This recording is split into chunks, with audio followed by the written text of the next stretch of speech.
প্রিয় শিক্ষার্থী বন্ধুরা আসসালামু আলাইকুম। আশা করি তোমরা সবাই ভালো আছো। তো আজকে আমি তোমাদের সপ্তম শ্রেণীর স্বাস্থ্য সুরক্ষা বইয়ের 37 পৃষ্ঠার যে ছকটি রয়েছে আজকে আমি তোমাদের সেটাই সমাধান করাবো। তো দেখতে পাচ্ছ ছকটি যেখানে বলেছে যে ছকটি নিজের মন্তব্য এবং বলেছে অভিভাবকের মন্তব্য এবং বলেছে শিক্ষকের মন্তব্য। তো চলো মন্তব্য কলা কীভাবে করে দেব সেটাই আমরা একটু দেখে নিই যে কোন ছকে আমরা কীভাবে করে মন্তব্য করে দেবো। তো তার আগে একটা কথা বলে রেখে আমরা কিন্তু ক্লাস 1 থেকে শুরু করে ক্লাস 10 পর্যন্ত আমরা সকল শ্রেণীর সকল সাবজেক্টগুলো আমরা আপলোড দিয়ে আসছি। তোমরা চাইলে প্রয়োজনীয় তোমাদের বিষয়গুলো দেখে নিতে পারো এই চ্যানেল থেকে। তো চলো যাই, শুরু করা যাক। তো প্রিয় শিক্ষার্থী দেখতে পাচ্ছ যে ছকটি সুন্দর করে তোমাদের জন্য সমাধান করে দিলাম।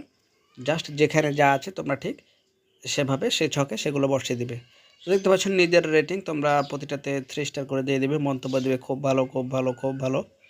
এরপরে অভিভাবকের মন্তব্য ভালো করেছে ভালো করেছে ভালো করেছে সবটাতে দিয়ে দিবে। এরপরে শিক্ষকের রেটিং 3 স্টার 3 স্টার 3 স্টার। এরপরে দেখতে পাচ্ছ মন্তব্য খুব ভালো করেছে খুব ভালো করেছে খুব ভালো করেছে। তো এই ছিল আজকের মতো, দেখাবে পরবর্তীতে নতুন কোনো ভিডিওতে। আল্লাহ হাফেজ।